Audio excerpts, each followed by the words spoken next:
wieczora, good evening, dzień dobry, hello from Auckland and from Thailand, Bangkok. Where are you now, Przemek? I'm still in Thailand, but in 1 week in 2 weeks, I will be in Vietnam.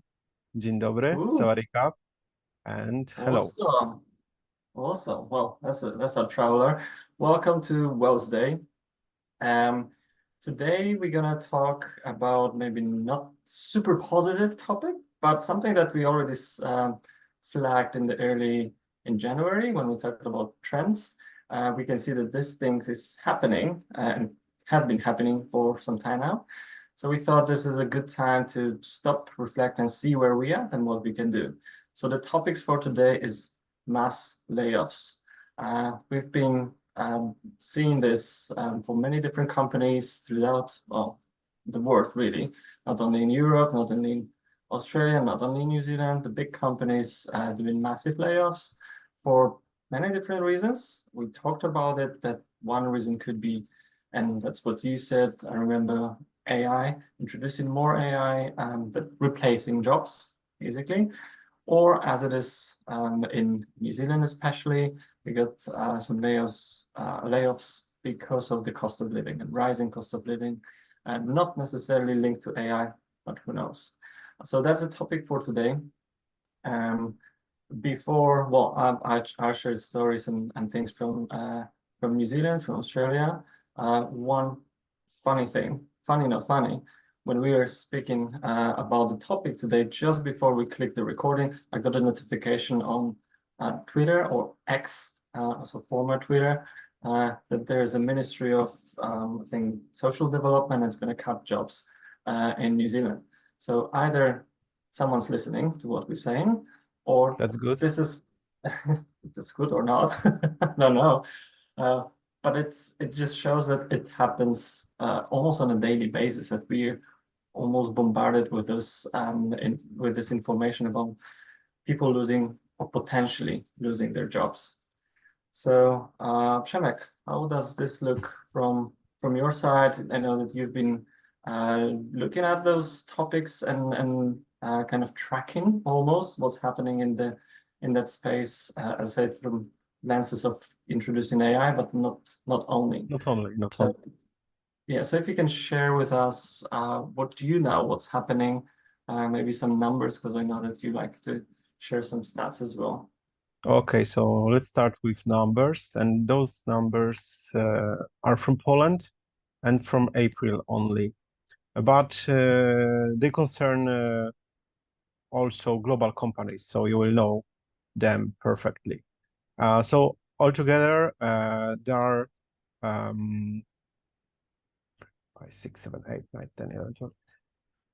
Around 15 companies that stated that they are going to run the mass layoffs, and these layoffs count into the big numbers, like hundreds and thousands in Poland. So, for example, Scania. So this is a big producer of trucks.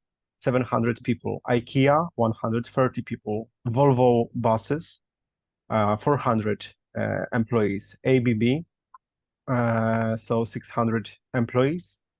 Comforti, 100 people. Marelli, 130 people. Signify, 130 people. Stellantis, almost 470 people. Forte is one of the biggest producer of wooden furniture in Europe. I think second one in Europe, and the biggest one in Poland, as far as I know. 237 people. Comforti also in the second city, 100 people. Carrefour, 200 people. BNP Paribas, so French subsidiary of the French bank, 900 people. And they're starting in 2024 and finishing the massive layoffs in 2026. And ING in Polish, ING, this is a bank from northern countries, 1,500 people. Plus Agora. Agora is one of the biggest media corporations in Poland with the German capital in the background, and it's 190 journalists and essayists and media people. So the layoffs are massive, as you hear. Huge. They are huge, and this is not on the separate month, because the first time we were speaking about the possibility of massive layoffs was in January Yeah. with our predictions for in HR and well-being for 2024. And then we're talking about the influence of AI and so on and so on, but also, as you said, the economy is changing in Europe, and the cost of running the business is extremely increasing. So the companies are looking for the cost effectiveness strategies. And the first step in the cost effectiveness strategy is to cut the cost which is generated by the people. People, Uh, of yeah, course. yes. And it doesn't mean that, for example, certain jobs will be not performed at all. It means that the multinational company is starting, for example, to look for another market that will be able to give the potential of skilled employees, but for the lower cost. So Outsourcing somewhere for lower outsourcing costs. or just moving the production, moving the business duties. And there are some countries still in Europe that can be, for example, cheaper than Poland, but concerning the social perks that are added to the normal remuneration are so high that usually it's not worth to do business in Europe comparing to the time of several years ago. Right. Oh, this is huge number, and I don't remember exactly what we predicted. I don't think we predicted the numbers, but we knew that it's coming, it's gonna happen. But man, and as you said, it's only what, it's April. It's not even May, but so, It's so we not are even in half of the Q3. year. It's not even half Not of the even year. half of the year, and you Yeah. already and already companies are doing layoffs in, as I said, in thousands, because those numbers are huge. And uh, what do you think is the reason, or because when we talk about reasons, you said the cost of living, the production, etc. How do you think, and this is not from the perspective of costs, and every company needs to cut costs. That's it. I remember from when I was in corporation, when there was a crisis, the first thing that you cut is training budget. That was number one. And me being in learning and development, we always say, okay, we're gonna go. Which crisis do you refer to? Oh, this just restructures, let's say. Okay. Uh, Restructuring. right. Okay. Yeah, restructuring the companies, or even 2008, 2009. I remember the financial crisis, those things happening Mm-hmm. then. But anyway, what do you think will be the impact on, because I'm curious, especially with some of those companies that you mentioned, what would be the reputational cost for the companies? And if any? None. None. None. Why? You are surprised by my answer? Are you? No. If you say yes, I'll be still asking why. I'm just No, curious. the cost will be there will be no cost, I think, in reputation, because Hmm. every company will do it. And Hmm. the difference is that the earlier the companies starts to do it, the smarter the company is, for example, because they're forecasting better. And people, the more interesting aspect is for me, what's going to be with the people, with the employees. Because Hmm. right now, there's only one circumstance that we are talking about. This is the cost of production, cost of running the business, right? But for the people, and so what about this cost? Yes, about this cost of running the business. It's not only about that, for example, steel is more expensive, or aluminum is more expensive, or internet is more expensive, or cost of mortgage or cost of rental, the space, office space in the city is more expensive. But it's also the result of the green resolutions that are brought into the life in the European Union regarding fostering the technologies that will help, or fostering the law that will help to save the planet, right? I mean, they say that it will help. Doesn't matter what's the result What's of real this, or not? what's the real cost, or what's the real outcome of this procedures that are made. And if the company will have the electricity cost in July increased by 70-80%, natural gas cost, so bakery, for example, will get the bill higher by 50-80% higher. And this is going throughout European Union, right? This is the result of releasing the quotas on energy prices. So in Poland especially, the prices were frozen during the COVID time, and there were internal regulations on the country level that wouldn't allow to increase the price of the electricity to the market level. And the market level has risen because of the EU green regulations, like ETS norms and limits. So the CO2 emission, so carbon dioxide emissions into the air, and other aspects that are included. Also, within this month or last month in March, the agreement regarding the green certificates for the buildings were implemented, and this will hit the buildings market, so the real estate market, because to rent, if you are the owner of the building, you need to have a green certificate for the level of emissions done by your building. And if your building is below the certain level of emissions, you will not be allowed to rent it out or sell it. So you will be forced. You will be forced. You are left with the real estate that you own. You are the rightful owner of the real estate that you cannot sell and cannot rent out, and it generates costs, right? Yeah.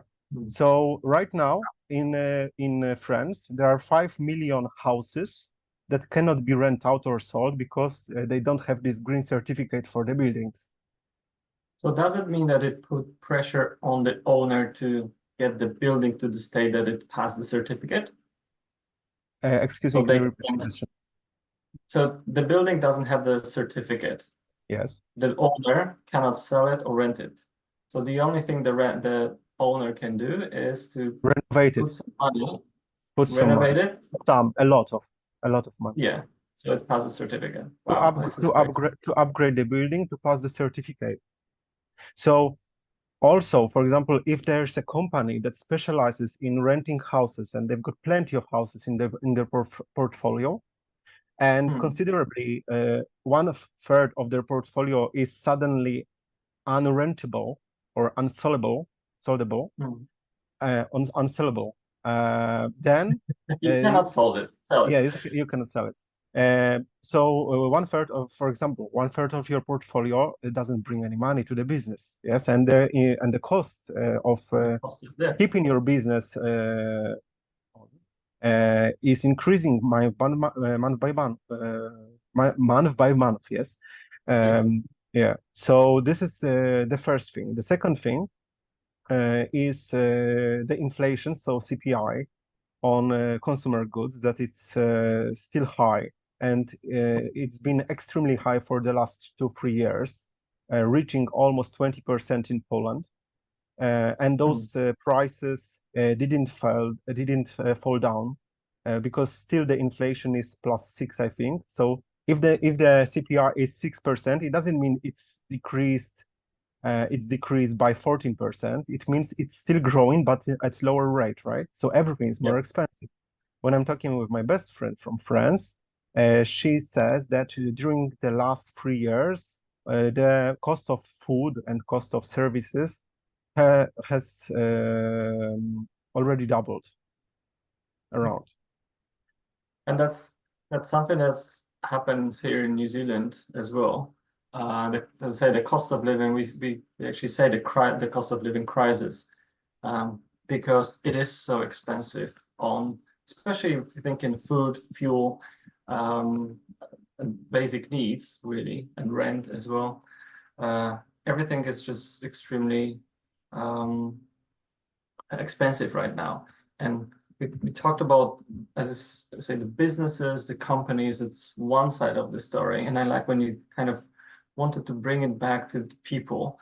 I wanted to cover the companies first as a, Okay, this is like a macro level that this is happening for businesses and what it means for the people, for us, everyone working in companies.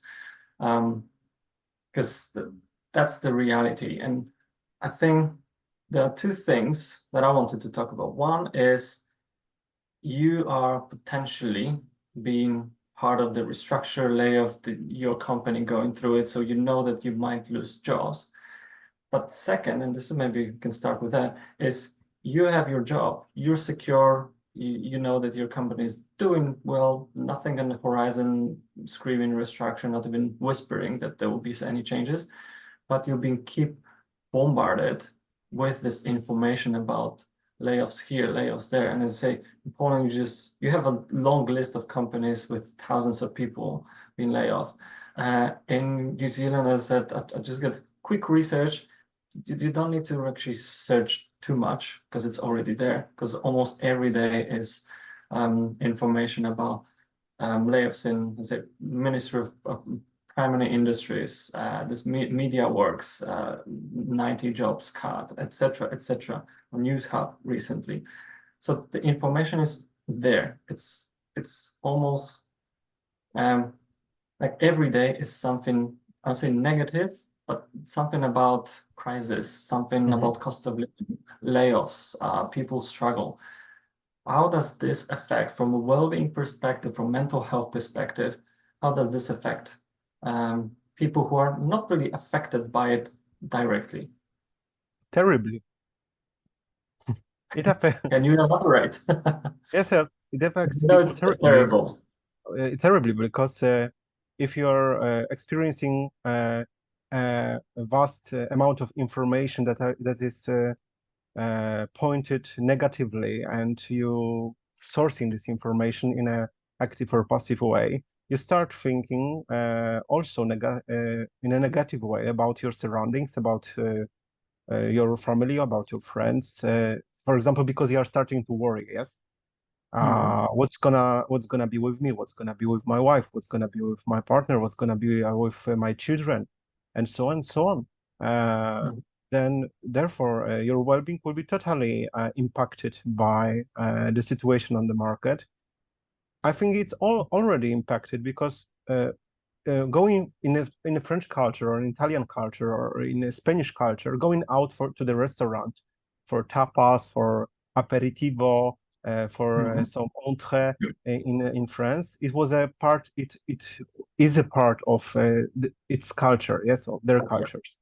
And going out yesterday, I was talking this again with my best friend from France, and she said that they had a girls' night, so they went out, and the bill for their so the bill for the each person was 38 euros. Mhm. It was the lowest bill that they could make. So 38 euros for just going out without any special occasion is a lot of money.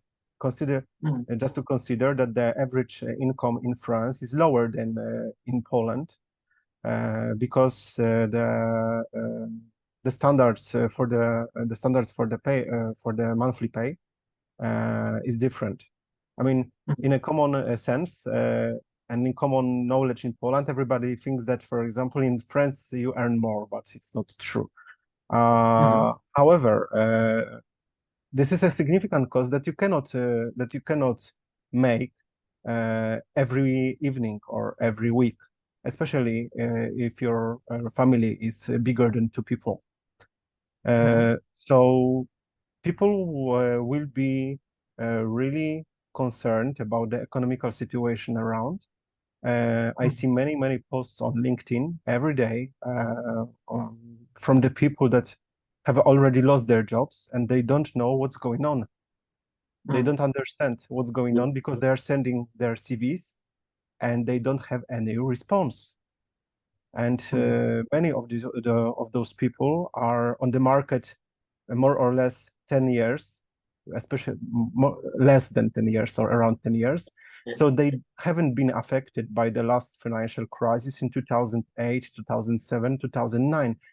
In fact, they have entered the job market in the golden, let's say golden, Era. not the golden era, yeah, but the golden era, let's say it's golden era, let's name it, because it was the employee market. So you had a plentiful of additional benefits that went side by side with your remuneration package, with your salary, and juicy Thursdays or extra company trips or golf at the office, golf club in the office, and so on, so on. There were some extremes like this in Warsaw that I heard about, like events, well-being events, and so on. And suddenly, those people have lost their jobs and they cannot find themselves in the new situation. And this is a whole psychological process that is connected with the job loss. Maybe if you want, you can describe it or some part of it, and I can add the complementary comments. Yeah, because what you're saying is the stages of grief, like this is similar to losing someone close to your heart or Or a your pet. member of a family, etc., or your pet, well, Yeah. anything that is dear to you that you're going through the cycle. But before we go into that, I think um, that's interesting because well, I started my first job almost 20 years ago, so I went through the cycle of employee or employer market, right? So sending hundreds of CV and being rejected by 300 or 95. Michał, It's let's underline it, okay? This point of this conversation. This part of the conversation is especially dedicated to people who are on the job market around 10 or less years, and you haven't experienced this phase of job market. And it's the really nasty phase because it's hard, it's not very pleasant, and you will experience being rejected several times, and you may experience having a bad thoughts about you, about deprecating your skills and abilities and your self-esteem. So please listen carefully what Michał is talking about, because he's been there. He's experienced this phase of the job market. I also experienced it. And you can learn from us to make your situation better. Okay? Cool. Well, that's a good one. I think what we've experienced in people, I say like a couple of more than 10 years ago in the market, yes, you send your CV. Now it's all automated, so you get at least you probably get the response, thank you, but you have not been accepted or moving to the next round. In my times, I remember you don't even get a response. You're just sending your CV and it's there, it's in the ether. And as Przemek said, you start doubting yourself, absolutely, because you start thinking, what's wrong with me? First, you're probably mad at everyone in the world, but then you start thinking, what's wrong with me? Do I have the skills? Do I have experience? Etc. So what Przemek said about this is a grieving stages or process of grieving. It's actually from, I say, when you lose someone who's dear to your heart, you're going through those stages. So it's first is shock and it's denial. So it's not really happening, and you just probably like freeze or frozen, like you don't know what to do. It's shock, right? Then you can experience guilt, and feeling of being guilt of that of the situation. So you might be for feeling, say, physical pain, even if it's like a very severe thing. But in terms of losing your job, it is something that you experience, everyone experiences differently, but the common thing will be you start thinking and doubting yourself. Then you're going through anger, usually, and say bargaining, but you've been mad at everything and everyone. This is how you express those feelings, those emotions, and building up in you. So you've been very reactive. Your anger gets better of you, and next one is I think the lower part. It's called depression or reflection, loneliness. You just kind of switch off. It's almost like you put all the energy into this anger, that once you don't have more energy, it's just like switch off. I don't know what to do. It's called depression with the quotation, because depression is a clinical state. So I call it, you can be depressed. You can feel that sense of depression. But then you go in, you can upward, you start thinking, okay, what I can do. So there is a reflection, and what I like to do is thinking, what's in my control? And this is part of what's in your control, what's not in your control. And I did it, let's have this conversation with some people who were in a position that they might have potential of losing their jobs. Say, what's in your control? Can you control the situation in the market? No, you can't. Write it down. So write down all the things that you cannot control. You have nothing to do, you can't really influence. But then write down things that you can have control of. And so they are within your control. Thinking like, even brushing up my CV, okay, practicing my skills, looking for how to get the job of your dreams, how to prepare your CV according to, for example, for different markets, for different jobs, etc. There are certain things that you can do, which gives you the sense of control, but also the agency. You're in control. So that's starting to get, say, you dig your hole, but now you're getting out from the hole. So you're working through this, and once you get this sense of agency, the last stage of the grief process is acceptance.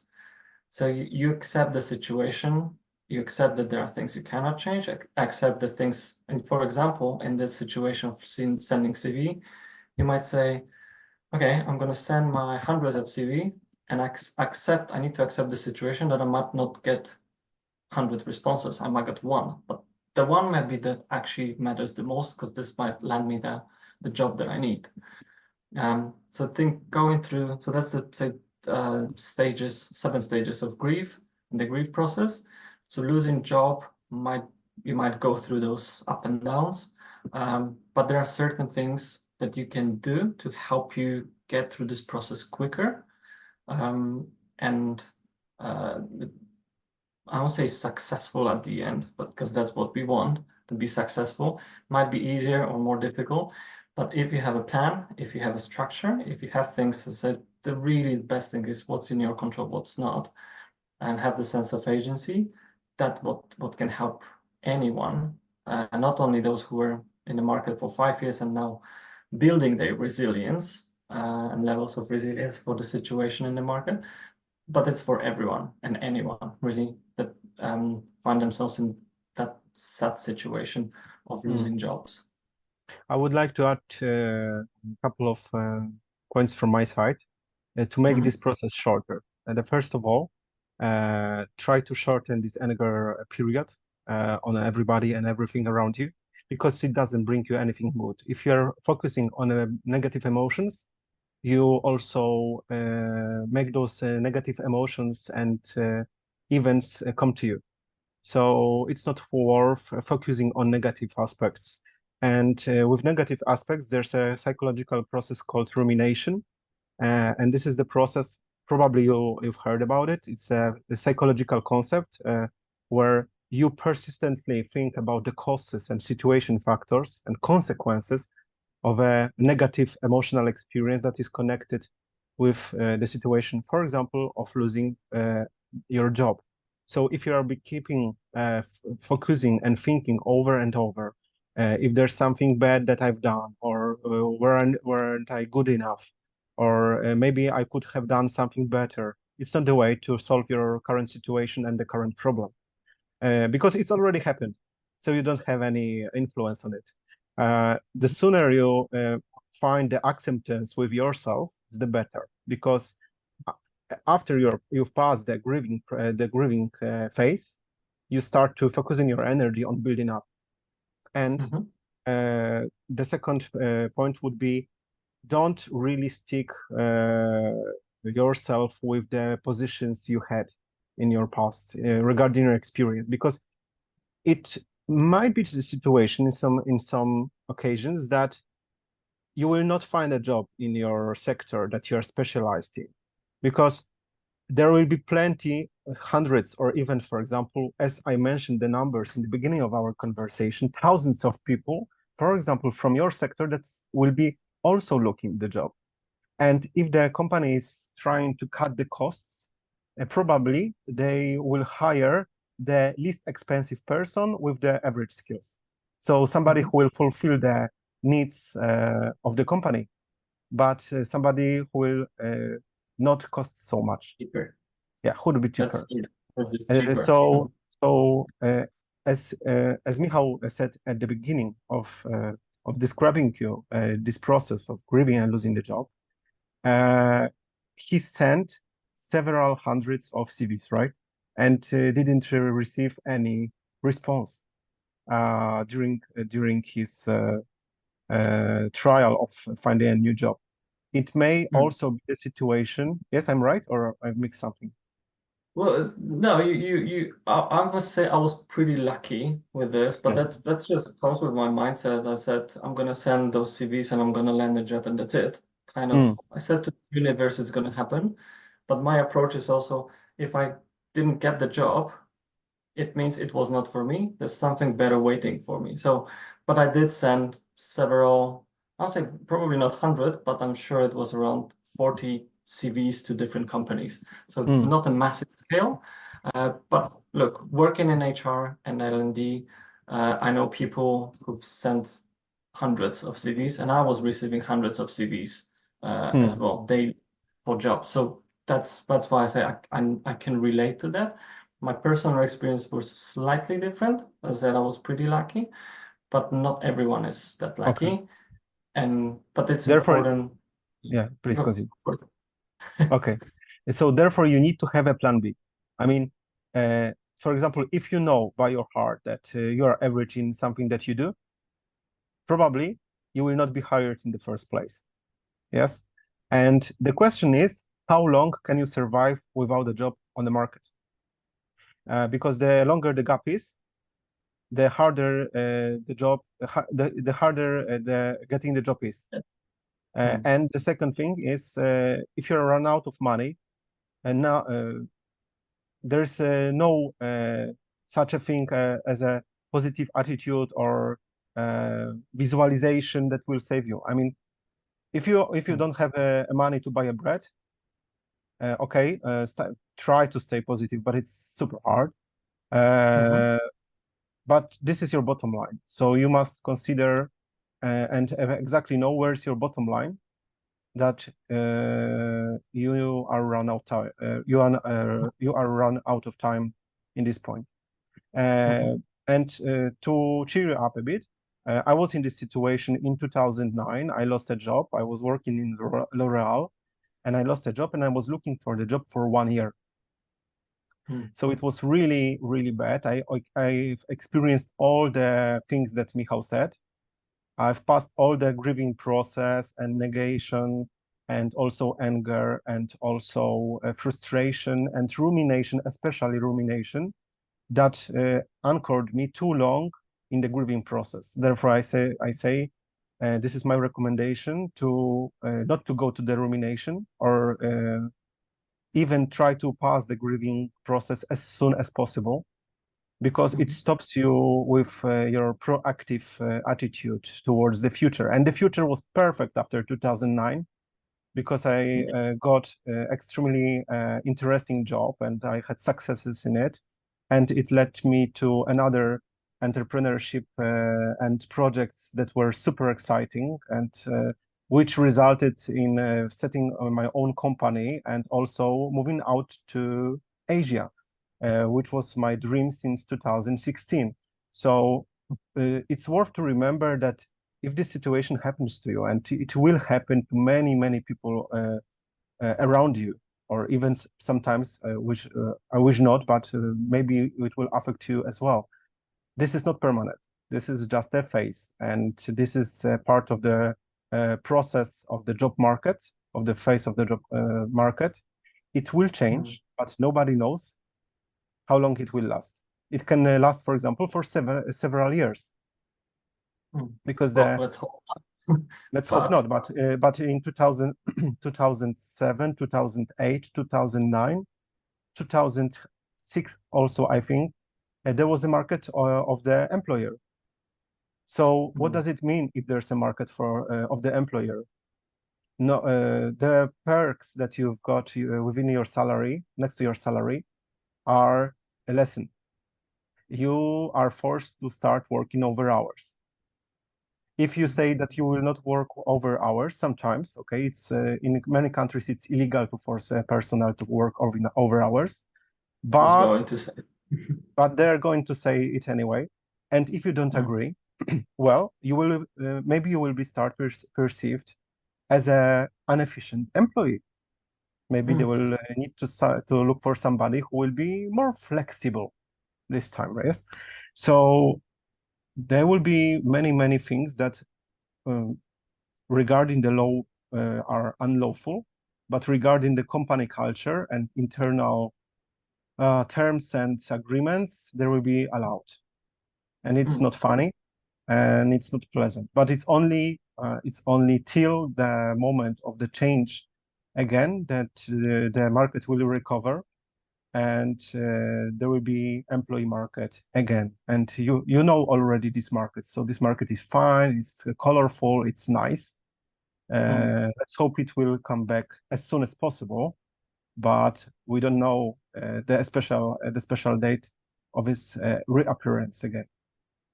Yeah, and I think it's important to be ready and say you have a plan B, you know your finances. I for example always had I was like always making savings, try to as much as I could to be sure that if something happens, I can be without jobs, for example, for 3, then 4, then 5, and building up for like up to 6 months if possible. So that gives you also a certain level of confidence. If you don't find a job in the first month, it's not the end of the world, because you still have this financial cushion that can help you land on your back. But having said that, being ready for all those, say, negative things and potential, say, layoffs and things that you just said, that it's a pretty bad picture, but it is happening, and it's nothing you can do to change the picture, but you can change what you react and how you react, how quickly you get up from this. As you say, you spend too much time in the anger phase, and it's one thing is to say those things. Like as we say, don't spend too much time in your anger phase, move to the next one. It's easy. If you're there in that stage, it's very difficult to see the light and the end of the tunnel, right? So what helps quite often, and just remembering that you will feel hundreds of different emotions, is asking yourself, is this helping me? Is me What's good sitting for me? here? Yes.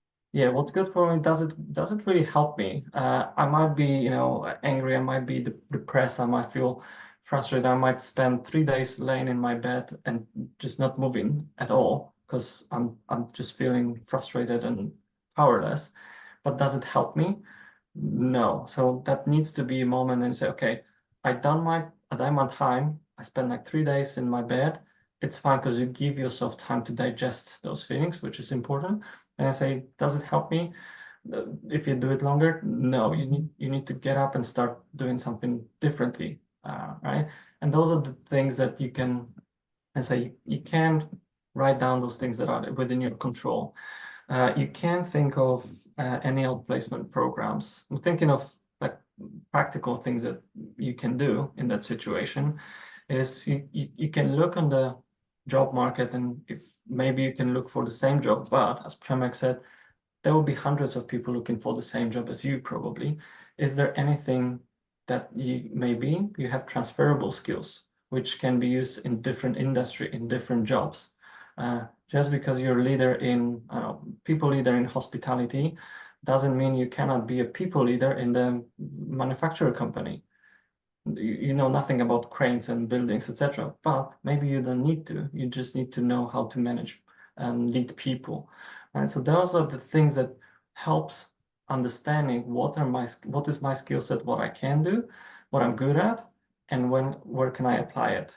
So I think that that's quite what helped me when I was looking for a job as well, was going through the questions, going through my projects and listing them. I had pages of things, and I'm not exaggerating. I have pages, I think it was like around 20 pages that I written down all the projects, all the skills that I gained through those projects, all the achievements that I have had through those projects.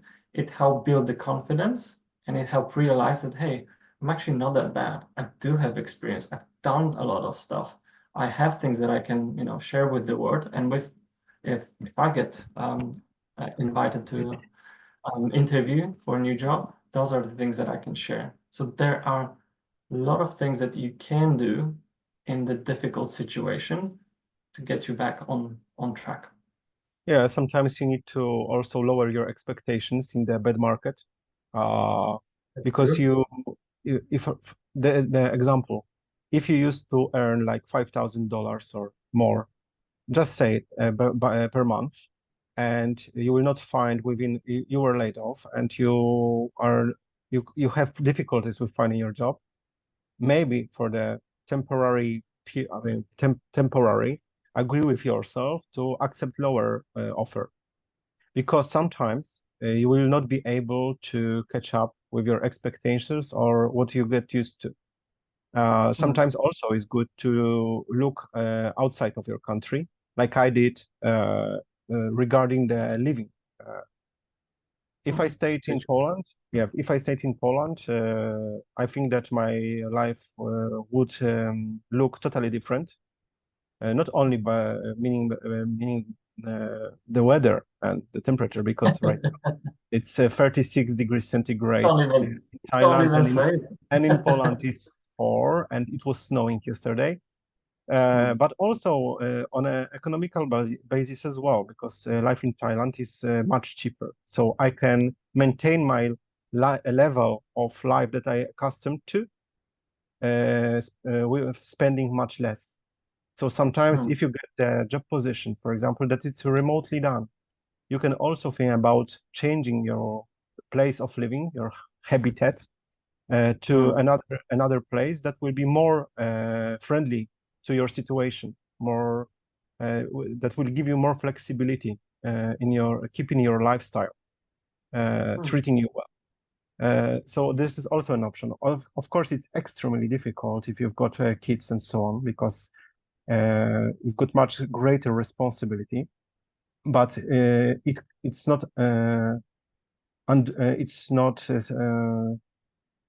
something that cannot be done. So Definitely worth considering for some people, and it's sometimes it's taking the risk really, right? yeah, yeah. You need to take the leap of faith. The best And situation is if you don't have any loan or credit. So if you've got any loan and credit and you know that you may lose your job, the best thing you can do is to get rid of your loan and credit. So pay it back as soon as possible, because mm, this is a financial anchor that will bring you down in the first moment that you will lose your job. Yeah, just to feel free. that's why we need to win Powerball, Lotto, right? You can pay your mortgage and you can be free Or you can just financially. focus on thing that you're good at and you really like to do. I've got a friend, I think I've mentioned this example before in February, in March, and that he used to be on a high level of the anti-money laundering company. And right now he's a carpenter because he found himself very good at making furniture. So, and it's also a way to live, which can be appreciated and which can make you feel good. And I really admire this person because to have a lot, it means that you need to have a lot of courage to change your lifestyle and your also job environment totally by 180 degrees. Oh yeah, well, 100% courage. Yeah, it's not for everyone, as we said in one of our, say, Yeah, entries. It's not for everyone, but for some people it works. And yeah, you need to have, yeah, let's say courage. I want to say use different words, both. but yeah, You need to have both. yeah, you need to have courage to do that. And yeah, it's definitely admirable thing to do. Mm, yeah. So yeah, I think that's all what we wanted to say today. If you experience layoffs around you, uh, first of all, do a quick evaluation of your job position. Are you safe? Do you have any options around? What can you do to make your to feel safer? If you still will have concerns, it means you may be reducted. And this process, you already know what to do. So we hope that you will be happy, you will be safe, you will be employed, or your company will do great. And to make it positive and share this courage and share this power and share this attitude for building a better future, um, please give us a thumb up, share this knowledge with your friends to make them feel better in the time that may be worse. Well said. And I was just gonna add to it. It's okay not to be okay for some time, and there's plenty of help around you. And if you do struggle, talk to other people, talk to your friends, talk to your families. Don't get into this grief cycle too quickly or don't stay too long there. But there's so much help around that we just not think about. And sometimes just having a conversation with someone, honest conversation, and saying, I am struggling, or I do feel anxiety or anxious about things, it helps. So I'll leave it. So my last thing would be just that have a chat, have a conversation with people. It does help. That's right. Okay. Thank you very much, guys, for today. And have a beautiful, wonderful, and happy Wellsday, or at least what's left of it in New Zealand. Awesome. Thank you and see you next time. Bye bye.